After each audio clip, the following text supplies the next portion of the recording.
नमस्कार दोस्तों, क्या हाल है। स्वागत है आपका हमारे यूपी बुलेटिन एक्स भरोसेमंद न्यूज चैनल में। तो आइए बात करते हैं आज के मुख्य समाचार में से उत्तर प्रदेश की तमाम बड़ी खबरों पर एक नजर डालते हैं। इससे पहले अगर आपने अभी तक हमारे इस चैनल को सब्सक्राइब नहीं किया है तो सब्सक्राइब कर लीजिएगा, क्योंकि आपका एक सब्सक्राइब हमारे लिए बहुत महत्वपूर्ण होने वाला है। बहुत मेहरबानी होगी।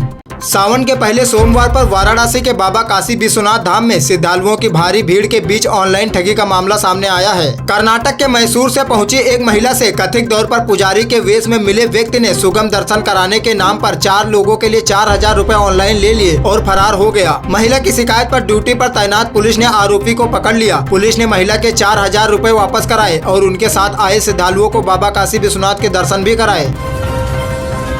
उत्तर प्रदेश में रेलवे की संपत्ति को नुकसान पहुंचाने का एक वीडियो सोशल मीडिया पर तेजी से वायरल हो रहा है। वीडियो में एक युवक रेलवे से जुड़ी संपत्ति को कथित तौर पर नुकसान पहुंचाता दिखाई दे रहा है। इसे लेकर लोगों में नाराजगी है और कई यूजर्स आरोपी के खिलाफ सख्त कार्रवाई की मांग कर रहे हैं। हालांकि वीडियो कहां और कब का है, इसकी आधिकारिक पुष्टि अभी नहीं हुई है। मामले की सत्यता सामने आने के बाद संबंधित व्यक्ति के खिलाफ नियमानुसार कानूनी कार्रवाई की जा सकती है।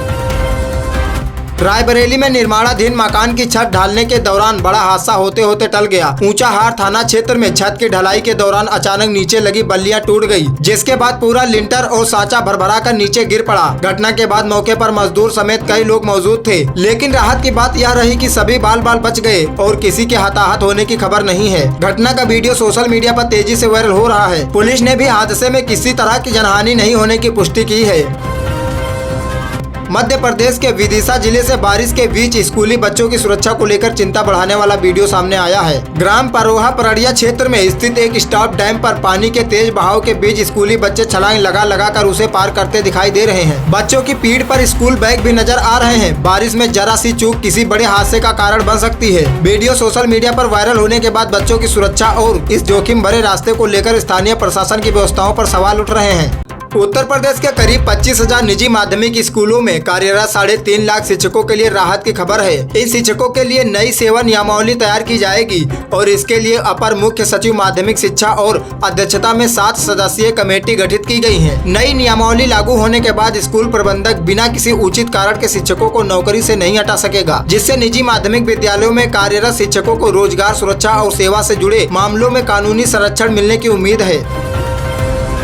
उत्तर प्रदेश विधानसभा से मानसून सत्र से पहले समाजवादी पार्टी ने भाजपा सरकार को घेरने की रणनीति तैयार कर ली है। सपा अध्यक्ष अखिलेश यादव ने सत्र शुरू होने से पहले ही सरकार के खिलाफ आक्रमण रुख अपनाने का संकेत दिए हैं। समाजवादी पार्टी सदन में शिक्षा व्यवस्था, बढ़ती बेरोजगारी, सरकारी स्कूलों की बंदी, शिक्षकों के खाली पद और पेपर लीक और जैसे महत्वपूर्ण मुद्दों को जोर शोर से उठाने की तैयारी में है। इन मुद्दों को लेकर विपक्ष सरकार से जवाब मांगेगा, जिससे मानसून सत्र के दौरान सत्ता पक्ष और विपक्ष के बीच तीखी बहस देखने को मिल सकती है।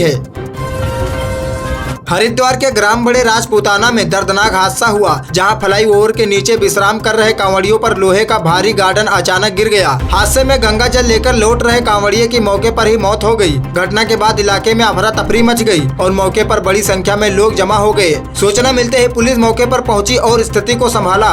अब पूरे मामले की जाँच की जा रही है कि आखिर भारी गार्डन गिरने की वजह क्या थी। लखनऊ में एलपीजी उपभोक्ताओं के लिए ई-केवाईसी को लेकर बड़ी अपडेट सामने आई है। शहर में करीब 3,75,000 उपभोक्ताओं ने अभी तक अपनी ई-केवाईसी पूरी नहीं कराई है। तय प्रक्रिया पूरी नहीं कराने वाले उपभोक्ताओं को घरेलू गैस सिलेंडर पर मिलने वाली सब्सिडी से परेशानी हो सकती है। गैस कंपनियों की ओर से लंबित उपभोक्ताओं को बायोमेट्रिक या फेस ऑथेंटिकेशन के जरिए ई-केवाईसी पूरी करने के लिए कहा गया है। उपभोक्ताओं संबंधित गैस एजेंसी के माध्यम से भी यह प्रक्रिया पूरी कर सकते हैं। दिल्ली दून एक्सप्रेसवे पर सफर करने वाले वाहन चालकों के लिए यात्रा अब महंगी हो गई है। गणेशपुर, रसूलपुर और सैयद माजरा टोल प्लाजा पर बढ़ी हुई टोल दरें लागू कर दी गई हैं। गणेशपुर टोल प्लाजा पर कार और जीप जैसे हल्के वाहनों का एक तरफ का शुल्क 145 रुपए बढ़ाकर 155 रुपए कर दिया गया है। वहीं सैयद माजरा टोल प्लाजा पर यह शुल्क 85 रुपए से बढ़कर 115 रुपए कर दिया गया है। बढ़ी हुई टोल दरों का सीधा असर इस मार्ग से सफर करने वाले यात्रियों की जेब पर पड़ेगा। अलीगढ़ में पहली पत्नी के रहते दूसरी शादी करने का मामला सामने आया है। दूसरी पत्नी को जब पति की पहली शादी की जानकारी मिली तो दोनों के बीच विवाद शुरू हो गया। आरोप है कि सच्चाई सामने आने के बाद पति ने दूसरी पत्नी के साथ मारपीट की थी। इसके बाद पहली और दूसरी पत्नी एकजुट होकर थाने पहुंची और पति के खिलाफ शिकायत दर्ज कराई। पुलिस ने शिकायत के आधार पर मामले की जाँच शुरू कर दी है और जाँच में सामने आने वाले तथ्यों के आधार पर आगे की कार्रवाई की जा रही है। बसपा प्रमुख मायावती ने पार्टी के संगठनात्मक ढांचे में बड़ा फेरबदल करते हुए अशोक सिद्धार्थ को दिल्ली, केरल, गुजरात और कर्नाटक समेत कई राज्यों की जिम्मेदारियों से मुक्त करा दिया है। मायावती इससे पहले सोशल मीडिया प्लेटफॉर्म पर भी स्पष्ट कर चुकी हैं कि पार्टी से जुड़े बड़े और नीतिगत फैसले वह खुद लेती हैं। संगठन में किए गए इस बदलाव को पार्टी के भीतर अनुशासन और नेतृत्व के नियंत्रण से जोड़कर देखा जा रहा है। लखनऊ के रहीमाबाद इलाके में एक सनसनीखेज हत्याकांड खुलासा हुआ है। आरोप है कि प्रेम संबंध में बाधा बनने पर एक व्यक्ति ने अपनी पत्नी अंजलि की हत्या कर शव गोमती नदी में फेंक दिया। अंजलि ने खुद को बचाने के लिए संघर्ष किया था और आरोपी के शरीर पर मिले नाखूनों के गहरे निशान पुलिस के लिए अहम सुराग साबित हुए। जांच आगे बढ़ने के बाद पुलिस ने मामले में आरोपी पति, उसकी मां और उसकी कथित प्रेमिका को गिरफ्तार कर लिया है। गोरखपुर की रामगढ़ झील में 26 जुलाई को हुए नाव हादसे की जांच रिपोर्ट सामने आई है। त्रिसदस्यीय जांच समिति की रिपोर्ट में ओवरलोडिंग नाव की तेज गति, यात्रियों द्वारा सेल्फी लेने और सुरक्षा मानकों की अनदेखी को हादसे की प्रमुख वजहों में शामिल किया गया है। जांच में व्यवस्था से जुड़ी कमियों की ओर से भी इशारा किया गया है। भविष्य में ऐसे हादसों को रोकने के लिए समिति ने सुरक्षा व्यवस्था मजबूत करने, नियमों का सख्ती से पालन कराने और निगरानी बढ़ाने की सिफारिश की है। सावन में चल रही कांवड़ यात्रा को लेकर मुरादाबाद पुलिस ने श्रद्धालुओं की सेवा और सुरक्षा के लिए विशेष इंतजाम किए हैं। पुलिस ने एक स्पेशल कांवड़ मोबाइल वैन शुरू की है, जिसे इस तरह और तैयार किया गया है कि यात्रा मार्ग पर इसे आसानी से पहचाना जा सके। इस वैन का इस्तेमाल किसी आपात स्थिति में कांवड़ यात्रियों तक तत्काल सहायता पहुंचाने के लिए किया जाएगा। पुलिस का प्रयास है कि यात्रा के दौरान श्रद्धालुओं को जरूरत पड़ने पर समय पर मदद मिले और सुरक्षा व्यवस्था भी लगातार मजबूत बनी रहे। उत्तर प्रदेश में कांवड़ यात्रा मार्ग की सुरक्षा व्यवस्था को आधुनिक और बेहद सख्त कर दिया गया है। पूरे यात्रा मार्ग पर आर्टिफिशियल इंटेलिजेंस यानी AI लेस फेस रिकॉग्निशन कैमरों के जरिए 24 घंटे निगरानी की जा रही है। ये कैमरे भीड़ में संदिग्ध व्यक्तियों की पहचान कर कंट्रोल रूम को तुरंत अलर्ट भेजने में सक्षम है। इसके साथ ही पुलिस सोशल मीडिया प्लेटफॉर्म पर भी नजर रख रही है, ताकि यात्रा के दौरान अफवाह फैलाने और भ्रामक पोस्ट शेयर करने या माहौल बिगाड़ने की कोशिश करने वालों की पहचान कर उनके खिलाफ कानूनी कार्रवाई की जा सके।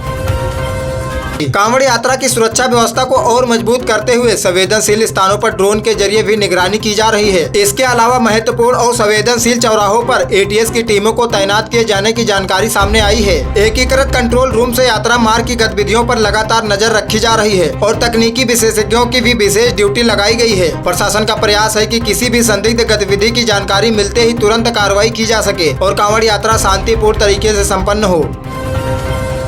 कानपुर के बिल्हौर स्थित आरोल थाना क्षेत्र में पुलिस चौकी के पास बड़ी चोरी की घटना सामने आई है। मकनपुर पुलिस चौकी के करीब 300 मीटर की दूरी पर देर रात चोरों ने 3 दुकानों के ताले तोड़ दिए और नकदी समेत लाखों रुपए का सामान लेकर फरार हो गए। लखनऊ चौकी के इतने नजदीक हुई चोरी से स्थानीय व्यापारियों में नाराजगी और दहशत का माहौल है। सूचना मिलने के बाद पुलिस ने घटना स्थल का निरीक्षण किया और चोरों की तलाश के लिए टीमें गठित कर मामले की जाँच शुरू कर दी गयी है।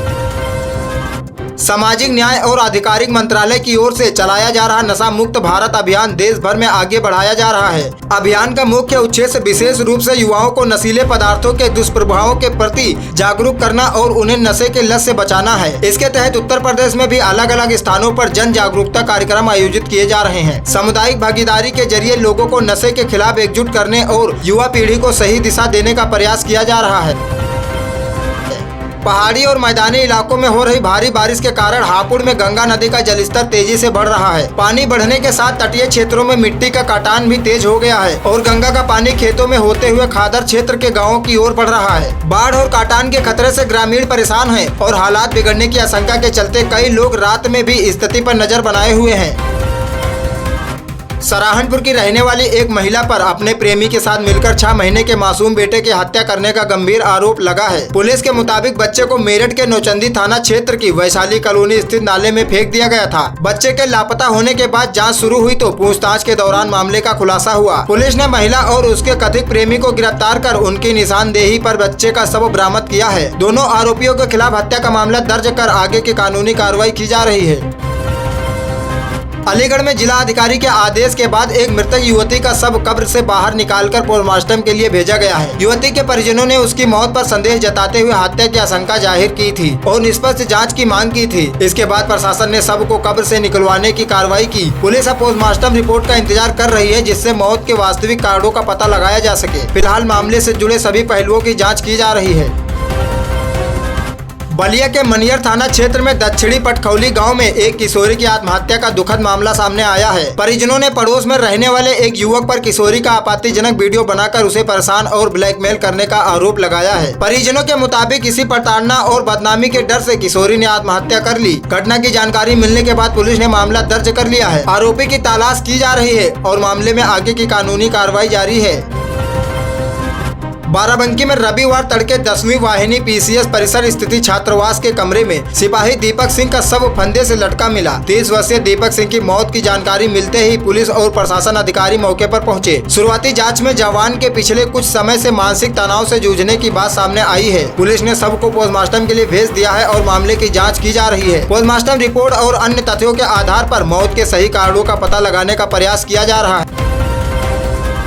मुजफ्फरनगर में कांवड़ यात्रा को देखते हुए प्रशासन ने 3 अगस्त से 10 अगस्त तक स्कूलों में अवकाश घोषित किया है। कांवड़ यात्रियों की भारी भीड़, यातायात व्यवस्था और सुरक्षा इंतजामों को ध्यान में रखते हुए यह फैसला लिया गया है। स्कूल बंद रहने से बच्चों को भीड़ भाड़ के बीच आवागमन की परेशानी से बचाया जा सकेगा और प्रशासन को यात्रा मार्ग पर यातायात तथा सुरक्षा व्यवस्था संभालने में आसानी होगी। संबंधित शैक्षणिक संस्थानों को प्रशासन के आदेश का पालन करने के निर्देश दिए हैं।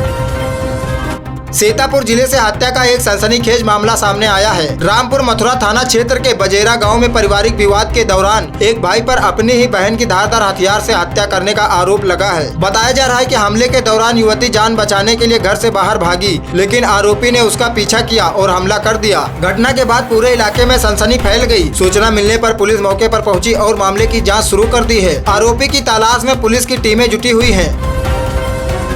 सराहनपुर के ससावा थाना क्षेत्र में 52 वर्षीय देवदत्त शर्मा की आत्महत्या का मामला सामने आया है। Devdutt Balaji group of college में स्कॉलर थे और लंबे समय से जिम भी संचालित कर रहे थे। बताया जा रहा है कि उन्होंने अपने घर में खुद को गोली मार ली। घटना से पहले उन्होंने अपनी भांजी नेहा शर्मा को व्हाट्सएप पर एक संदेश भेजा था, जिसमें मानसिक परेशानी और कथित अपमान का जिक्र किया था। पुलिस ने मामले की जाँच शुरू कर दी है और घटना से जुड़े सभी पहलुओं की पड़ताल की जा रही है।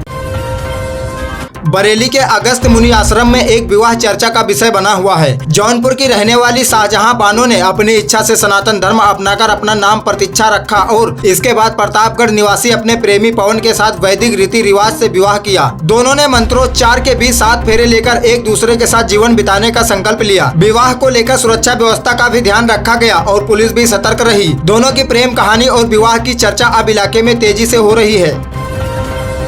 बदायूं के वजीरगंज थाना क्षेत्र में बिसौली विधायक की कार दुर्घटनाग्रस्त हो गई। गंगा एक्सप्रेसवे के पास विधायक की गाड़ी सामने आ रही दूसरी कार से टकरा गई। हादसे में विधायक समेत 4 लोग घायल हो गए। हालांकि किसी को भी गंभीर चोट नहीं आने की बात सामने आई है। दुर्घटना के तुरंत बाद घायलों को इलाज के लिए अस्पताल पहुँचाया गया, जहाँ उन्हें प्राथमिक उपचार दिया गया। घटना की जानकारी मिलने के बाद पुलिस भी मौके पर पहुँची और हादसे के कारणों की जाँच शुरू कर दी गई है। उत्तर प्रदेश विधानमंडल के मानसून सत्र से पहले हुई सर्वदलीय बैठक में मुख्यमंत्री योगी आदित्यनाथ ने सभी राजनीतिक दलों से सहयोग की अपील की है। मुख्यमंत्री ने कहा कि जनप्रतिनिधि संसदीय मर्यादाओं का पालन करते हुए जनहित से जुड़े मुद्दों को सदन में रखें और सकारात्मक चर्चा में भाग लें। उन्होंने कहा कि स्वस्थ चर्चा के माध्यम से जनता की समस्याओं के समाधान की दिशा में बेहतर तरीके से काम किया जा सकता है। बैठक में विधानसभा अध्यक्ष सतीश महाना के साथ सत्ता पक्ष और विपक्ष के कई वरिष्ठ नेता मौजूद रहे। रेलवे ने ट्रेनों में तेज आवाज में मोबाइल चलाकर गाने सुनकर या रील देखकर दूसरे यात्रियों को परेशान करने वाले पर सख्ती बढ़ा दी है। लखनऊ मंडल में पिछले 7 महीनों के दौरान नियमों का उल्लंघन करने वाले 97 यात्रियों के खिलाफ दंडात्मक कार्रवाई की गई है। रेलवे नियमों के तहत सह यात्रियों को परेशान करने वाले पर जुर्माना समेत अन्य कार्रवाई की जाएगी। यात्रियों की यात्रा शांतिपूर्ण और आरामदायक बनाने के लिए रेलवे प्रशासन ने रात के समय निगरानी और चेकिंग बढ़ाने का भी फैसला किया है। भदोही में विजय गौतम नाम का युवक अपनी प्रेमिका से शादी की मांग को लेकर मोबाइल टावर पर चढ़ गया। मामला अलग अलग समुदायों से जुड़ा होने के कारण मौके पर तनाव की स्थिति बन गई और बड़ी संख्या में लोग जमा हो गए। पुलिस प्रशासन और परिजनों ने युवक को काफी देर तक समझाने का प्रयास किया, लेकिन वह नीचे उतरने के लिए तैयार नहीं हुआ। घंटों की मशक्कत और उचित आश्वासन मिलने के बाद युवक को सुनिश्चित नीचे उतार लिया गया। पुलिस मामले से जुड़े अन्य पहलुओं की जाँच कर आगे की कार्रवाई कर रही है। उत्तर प्रदेश लोक सेवा आयोग की भर्ती का इंतजार कर रहे युवाओं के लिए महत्वपूर्ण अपडेट सामने आई है। पीसीएस भर्ती 2026 के तहत विभिन्न विभागों में करीब 500 पदों पर भर्ती प्रक्रिया आगे बढ़ाई जा रही है। भर्ती में शामिल होने के इच्छुक अभ्यर्थियों के लिए ऑनलाइन आवेदन की अंतिम तारीख नजदीक बताई जा रही है। आयोग की ओर से उम्मीदवारों को सलाह दी गई है कि अंतिम समय में वेबसाइट पर तकनीकी परेशानी से बचने के लिए समय रहते आवेदन और पंजीकरण की प्रक्रिया पूरी कर लें तथा आवेदन करने से पहले भर्ती से संबंधित सभी जरूरी दिशा निर्देश ध्यान से जांच लें। लखनऊ में सनातन रक्षा संगठन के कार्यकर्ताओं ने सांसद पप्पू यादव के खिलाफ जोरदार प्रदर्शन किया। संसद परिसर से जुड़े घटनाक्रम और राम मंदिर के चढ़ावे को लेकर दिए गए बयान के विरोध में कार्यकर्ताओं ने श्री राम टावर से हजरतगंज तक प्रतीकात्मक शव यात्रा निकाली। प्रदर्शन के दौरान जमकर नारेबाजी की गई और हजरतगंज पहुंचकर पप्पू यादव का पुतला फूंका गया। इस दौरान कुछ प्रदर्शनकारी राहुल गांधी और अखिलेश यादव के मुखौटे पहने भी नजर आए। मौके पर सुरक्षा व्यवस्था को देखते हुए पुलिस भी तैनात रही। दिल्ली में आयोजित एक प्रेस कॉन्फ्रेंस के दौरान सांसद पप्पू यादव पर कथित तौर पर चाकू से हमला करने की कोशिश का मामला सामने आया है। घटना के दौरान मौके पर मौजूद समर्थकों ने आरोपी को पकड़कर पुलिस के हवाले कर दिया। इस मामले पर समाजवादी पार्टी के अध्यक्ष अखिलेश यादव ने प्रतिक्रिया देते हुए घटना की निष्पक्ष और उच्च स्तरीय जाँच की मांग की है। उन्होंने आरोप लगाया है कि विपक्ष की आवाज दबाने के लिए हिंसा का सहारा लिया जा रहा है। पुलिस अब पूरे घटनाक्रम की जाँच कर मामले से जुड़े तथ्यों का पता लगाने में जुटी है। उत्तर प्रदेश में मानसूनी हवाओं से सक्रिय होने के साथ बारिश का दौर एक बार फिर तेज होने की संभावना है। मौसम विभाग ने प्रदेश के 20 से अधिक जिलों में भारी बारिश को लेकर येलो अलर्ट जारी किया है। मौसम वैज्ञानिकों के अनुसार मानसूनी ट्रफ के अनुकूलित स्थिति में आने वाले पूर्वी और पश्चिमी उत्तर प्रदेश के कई इलाकों में गरज चमक के साथ तेज बारिश देखने को मिल सकती है। बारिश के चलते तापमान में गिरावट आने की संभावना है, जिससे पिछले कुछ दिनों में उमस और गर्मी का सामना कर रहे लोगों को राहत मिल सकती है। केंद्र सरकार ने राज्यों में चल रहे बुनियादी ढांचे और विकास कार्यों को गति देने के लिए बड़ा वित्तीय कदम उठाया है। सरकार ने निर्धारित समय से पहले विभिन्न राज्यों को करीब 19,000 करोड़ रुपए की राशि जारी की है। इस धनराशि का इस्तेमाल राज्यों में सड़क, पुल और अन्य बुनियादी ढांचे से जुड़ी परियोजनाओं के साथ विभिन्न विकास कार्यों को आगे बढ़ाने में किया जा सकेगा। समय से पहले राशि मिलने से राज्यों को अपनी योजनाओं के लिए जरूरी वित्तीय संसाधन उपलब्ध होंगे और लंबित विकास परियोजनाओं को भी गति मिलने की उम्मीद है। रक्षाबंधन से पहले सर्राफा बाजार में सोने और चांदी की कीमतों में उतार चढ़ाव देखने को मिल रहा है। दिए गए बाजार भाव के अनुसार 24 कैरेट सोने की कीमत करीब 74,000 रुपए प्रति 10 ग्राम बताई गई है, जबकि चांदी के भाव में भी बदलाव दर्ज किया गया है। त्योहार से पहले सोने चांदी की खरीदारी बढ़ने के कारण बाजार की नजर कीमतों में होने वाले अगले बदलाव पर बनी हुई है। ऐसे में आभूषण खरीदने की योजना बना रहे ग्राहकों के लिए खरीदारी से पहले अपने स्थानीय बाजार की ताजा दरों की जानकारी लेना जरूरी रहेगा। मेरठ जिले में स्पेशल टास्क फोर्स यानी एसटीएफ ने बड़ी कार्रवाई करते हुए अवैध हथियारों के कारोबार का पर्दाफाश किया है। एसटीएफ ने कांवड़िये के वेश में हथियारों की खेप पहुंचाने जा रहे थे एक संदिग्ध तस्कर को गिरफ्तार किया है, जिसके पास से 11 अवैध तमंचे बरामद किए गए हैं। शुरुआती जांच में आरोपी के पहले भी अवैध हथियारों के कारोबार से जुड़े होने की बात सामने आई है। पुलिस अब यह पता लगाने में जुटी है कि हथियार कहां तैयार किए जा रहे थे और उनकी सप्लाई किन लोगों तक पहुँचाई जानी थी। उत्तर प्रदेश विधानसभा चुनाव 2027 को लेकर राजनीतिक हलचल तेज होने लगी है। अपना दल सोनेलाल की राष्ट्रीय अध्यक्ष और केंद्रीय मंत्री अनुप्रिया पटेल ने आगामी चुनाव को लेकर बड़ा बयान दिया है। उन्होंने स्पष्ट किया है कि उनकी पार्टी 2027 का विधानसभा चुनाव एनडीए गठबंधन के साथ मिलकर लड़ेगी। अनुप्रिया पटेल ने कहा कि उनकी पार्टी पिछड़े, शोषित और वंचित वर्गों के अधिकारों और विकास के लिए लगातार काम करती रही है। उनके इस बयान के बाद आगामी विधानसभा चुनाव को लेकर एनडीए की रणनीति पर भी राजनीतिक चर्चा तेज हो गई है। देश में आयकर रिटर्न दाखिल करने वाले करदाताओं की संख्या को लेकर महत्वपूर्ण आंकड़े सामने आए हैं। दिए गए आंकड़ों के मुताबिक 31 जुलाई की निर्धारित समय सीमा तक देश भर में 5 करोड़ 90 लाख से अधिक आयकर रिटर्न दाखिल किए गए। अकेले अंतिम दिन 40 लाख से अधिक लोगों द्वारा रिटर्न दाखिल किए जाने की जानकारी सामने आई है। बड़ी संख्या में आईटीआर दाखिल होने को कर नियमों के प्रति बढ़ती जागरूकता से जोड़कर देखा जा रहा है। आयकर विभाग की ओर से करदाताओं को रिटर्न से जुड़ी आगे की प्रक्रिया भी समय से पूरी करने की सलाह दी गई है।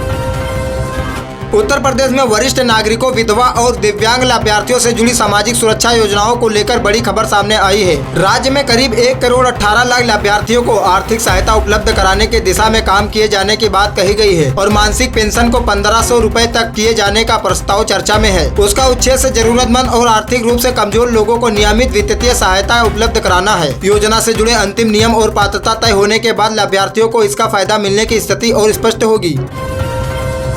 भारतीय शेयर बाजार में विदेशी संस्थागत निवेशकों की खरीदारी के बीच सेंसेक्स और निफ्टी में तेजी देखने को मिली है। बाजार में सकारात्मक रुख के पीछे घरेलू अर्थव्यवस्था से जुड़े संकेतों के साथ वैश्विक बाजारों की गतिविधियों को भी महत्वपूर्ण माना जा रहा है। निवेशकों की खरीदारी बढ़ने से प्रमुख सूचकांकों में मजबूती दर्ज की गई है। हालांकि शेयर बाजार में उतार चढ़ाव लगातार बना रहता है, इसलिए आने वाले कारोबारी सत्रों में घरेलू और राष्ट्रीय संकेतों पर निवेशकों की नजर बनी रहेगी। भारतीय रिजर्व बैंक से जुड़े आंकड़ों के अनुसार देश के विदेशी मुद्रा भंडार में मजबूती की जानकारी सामने आई है। इसके साथ ही केंद्रीय बैंक की इस वेब सुविधा को अंतर्राष्ट्रीय वित्तीय बाजारों से करीब 40.82 अरब डॉलर का समर्थन मिलने की बात कही गई है। विदेशी मुद्रा भंडार मजबूत रहने के वैश्विक आर्थिक उतार चढ़ाव के दौरान देश की बाहरी वित्तीय स्थिति को सहारा मिलता है। इसके अलावा पर्याप्त विदेशी मुद्रा भंडार रुपए में अत्यधिक स्थिरता की स्थिति से निपटने में भी रिजर्व बैंक को महत्वपूर्ण विकल्प उपलब्ध कराता है।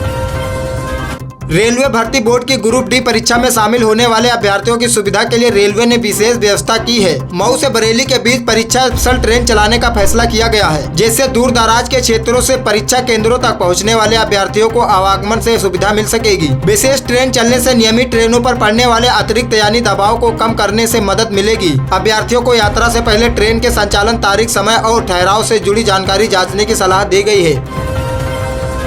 प्रदेश की स्थानीय कृषि मंडियों में अनाज और दालों की आवक बेहतर रहने से इनके दाम फिलहाल स्थिर बने हुए हैं। हालांकि लगातार मानसूनी बारिश के कारण कई इलाकों में हरी सब्जियों की आपूर्ति प्रभावित हुई है, जिसका असर खुदरा बाजार की कीमतों पर दिखाई दे रहा है। कई सब्जियों के दाम बढ़ने से आम उपभोक्ताओं की जेब पर अतिरिक्त बोझ पड़ रहा है। मंडी कारोबारियों का मानना है कि मौसम साफ होने और आपूर्ति सामान्य होने के बाद सब्जियों की आवक बढ़ सकती है, जिससे कीमतों में भी राहत मिलने की उम्मीद है।